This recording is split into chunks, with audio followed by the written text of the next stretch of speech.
Cooking with Uma ಚಾನಲ್ಗೆ ಸ್ವಾಗತ. ಇವತ್ತು ತುಂಬಾ ಕ್ರಿಸ್ಪಿಯಾಗಿ ಹೂಕೋಸಿನ ಪಕೋಡ ಮಾಡೋದು ಹೇಗೆ ಅಂತ ತೋರಿಸ್ತಾ ಇದ್ದೀನಿ. ಈ ಮಳೆಗಾಲದಲ್ಲಿ ಚೆನ್ನಾಗಿರುತ್ತೆ ಟೀಗೆ ಸ್ನ್ಯಾಕ್ಸ್ ಆಗಿ ತಿನ್ನೋದಕ್ಕೆ.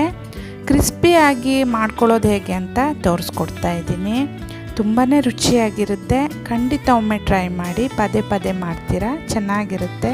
ನಾನಿಲ್ಲಿ ಒಂದು ಪಾತ್ರೆಗೆ ಮೊದಲೇ ಬಿಸಿ ಮಾಡಿಟ್ಕೊಂಡಿರೋ ನೀರನ್ನು ಹಾಕ್ಕೊಳ್ತಾ ಇದ್ದೀನಿ. ಈ ನೀರಿಗೆ ಸ್ವಲ್ಪ ಅರಿಶಿಣ ಹಾಗೆ ಸ್ವಲ್ಪ ಉಪ್ಪನ್ನು ಹಾಕಿ ಚೆನ್ನಾಗಿ ಬಿಸಿ ಮಾಡಿಟ್ಕೊಂಡಿದ್ದೆ.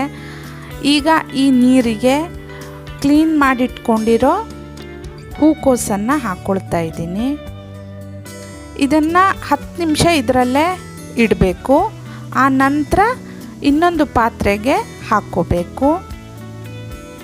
ನಾನು ಅದರಲ್ಲಿರೋ ನೀರನ್ನೆಲ್ಲ ಬಸಿದು ಈ ಒಂದು ಪಾತ್ರೆಗೆ ಹಾಕ್ಕೊಳ್ತಾ ಇದ್ದೀನಿ.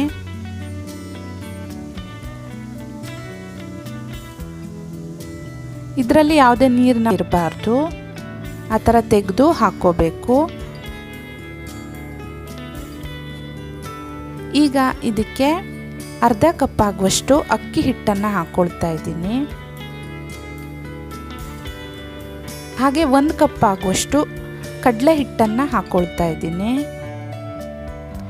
ಒಂದು ಸಾರಿ ಚೆನ್ನಾಗಿ ಮಿಕ್ಸ್ ಮಾಡಿಕೊಳ್ಬೇಕು. ನೀರಿನ ಅಂಶ ಎಲ್ಲ ಹೀರ್ಕೊಳ್ಳುತ್ತೆ, ಹಾಗಾಗಿ ಚೆನ್ನಾಗಿ ಒಂದು ಸಾರಿ ಮಿಕ್ಸ್ ಮಾಡ್ಕೋಬೇಕು. ಈಗ ಇದಕ್ಕೆ ಸ್ವಲ್ಪ ಕೊತ್ತಂಬರಿ ಸೊಪ್ಪನ್ನು ಕಟ್ ಮಾಡಿ ಹಾಕ್ಕೊಳ್ತಾ ಇದ್ದೀನಿ.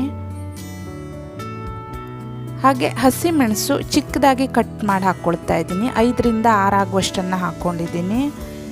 ಹಾಗೆ ಫ್ರೆಶ್ ಆಗಿರೋ ಕರಿಬೇವು ಸೊಪ್ಪು ಸ್ವಲ್ಪ ಕಟ್ ಮಾಡಿ ಹಾಕ್ಕೊಳ್ತಾ ಇದ್ದೀನಿ. ಹಾಗೆ ರುಚಿಗೆ ತಕ್ಕಷ್ಟು ಉಪ್ಪನ್ನು ಸೇರಿಸ್ಕೋಬೇಕು.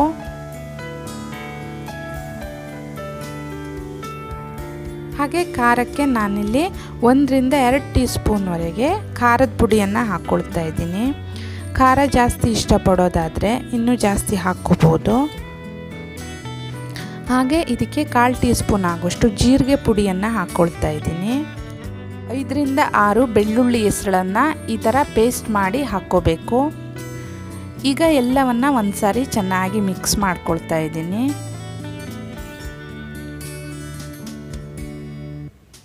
ಈಗ ಇದಕ್ಕೆ ವಾಟ್ರನ್ನು ಈ ಥರ ಚಿಮುಕಿಸ್ತಾ ಹಾಕ್ಕೋಬೇಕು.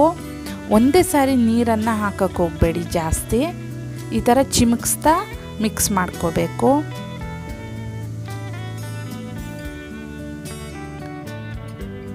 ಯಾರಾದರೂ ಗೆಸ್ಟ್ಗಳು ಬಂದಾಗ ಈ ಥರ ಮಾಡಿಕೊಂಡ್ರೆ ಚೆನ್ನಾಗಿರುತ್ತೆ. ಕಾಲಿಫ್ಲವರಲ್ಲಿ ತುಂಬಾ ರುಚಿಯಾಗಿರುತ್ತೆ ನೋಡಿ. ಈ ಥರ ಸ್ವಲ್ಪ ಸ್ವಲ್ಪನೇ ನೀರು ಹಾಕ್ಕೊಂಡು ಚಿಮುಕಿಸ್ಕೊಂಡು ಕಲಿಸ್ಕೋಬೇಕು. ಲಾಸ್ಟಲ್ಲಿ ಸ್ವಲ್ಪ ಕಡಲೆ ಹಿಟ್ಟನ್ನು ಹಾಕಿ ಒಂದು ಸಾರಿ ಮಿಕ್ಸ್ ಮಾಡ್ಕೋಬೇಕು. ಈ ಥರ ಮಾಡ್ಕೊಳ್ಳೋದ್ರಿಂದ ಚೆನ್ನಾಗಿ ಎಲ್ಲದೂ ಅದಕ್ಕೇ ಅಂಟ್ಕೊಂಡಿರುತ್ತೆ ಮತ್ತು ಬಿಟ್ಕೊಳ್ಳಲ್ಲ. ಈಗ ರೆಡಿಯಾಗಿದೆ ಬಜ್ಜಿ ಬಿಡೋದಕ್ಕೆ. ಈಗ ಬಜ್ಜಿ ಮಾಡೋದಕ್ಕೆ ಡೀಪ್ ಫ್ರೈ ಮಾಡ್ಕೊಳ್ತಾ ಇದ್ದೀನಿ. ಅದಕ್ಕೋಸ್ಕರ ನಾನಿಲ್ಲಿ ಶೇಂಗಾ ಎಣ್ಣೆಯನ್ನು ಹಾಕ್ಕೊಳ್ತಾ ಇದ್ದೀನಿ. ಆದಷ್ಟು ಗಾಣದ ಎಣ್ಣೆಯನ್ನು ಯೂಸ್ ಮಾಡಿ, ರಿಫೈನ್ಡ್ ಆಯಿಲನ್ನು ದಯವಿಟ್ಟು ಕಡಿಮೆ ಯೂಸ್ ಮಾಡಿ. ಯೂಸ್ ಮಾಡದಾಗಿದ್ರೇ ಒಳ್ಳೆಯದು. ಈಗ ಎಣ್ಣೆ ಚೆನ್ನಾಗಿ ಕಾದಿದೆ, ಒಂದೊಂದನ್ನೇ ಹಾಕ್ಕೊಳ್ತಾ ಇದ್ದೀನಿ.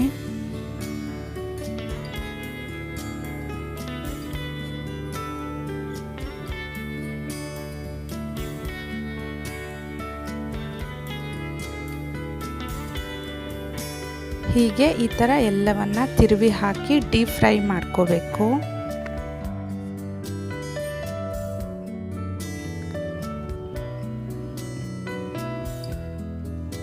ತುಂಬಾ ಚೆನ್ನಾಗಿರುತ್ತೆ, ಎಲ್ಲೂ ಕೂಡ ಬಿಟ್ಕೊಳ್ಳಲ್ಲ ನೋಡಿ. ಕರಿಬೇವು ಸೊಪ್ಪು ಕೂಡ ಎಲ್ಲೂ ಬಿಟ್ಕೊಂಡಿಲ್ಲ, ಅದಕ್ಕೇ ಅಂಟ್ಕೊಂಡಿದೆ. ಚೆನ್ನಾಗಿರುತ್ತೆ, ಈ ಥರ ಮಾಡ್ಕೊಳ್ಳಿ. ಅದರಲ್ಲೂ ಈ ಸಂಜೆ ಟೈಮಿಗಂತೂ ಟೀ ಜೊತೆ ತುಂಬಾ ಚೆನ್ನಾಗಿರುತ್ತೆ. ಮಳೆಗಾಲದಲ್ಲಿ ಬಜ್ಜಿ ಬೋಂಡ ತಿನ್ನಬೇಕು ಅಂತ ಅನ್ನಿಸ್ದಾಗ ಒಮ್ಮೆ ಈ ಥರ ಮಾಡ್ಕೊಳ್ಳಿ, ಖಂಡಿತ ಇಷ್ಟ ಆಗುತ್ತೆ ನಿಮಗೆ. ನೋಡಿ, ತುಂಬಾ ಕ್ರಿಸ್ಪಿಯಾಗಿ ಚೆನ್ನಾಗಿ ಬಂದಿದೆ. ರೆಸಿಪಿ ಇಷ್ಟ ಆದಲ್ಲಿ ದಯವಿಟ್ಟು ಒಂದು ಲೈಕನ್ನು ಕೊಡಿ. Thanks for watching.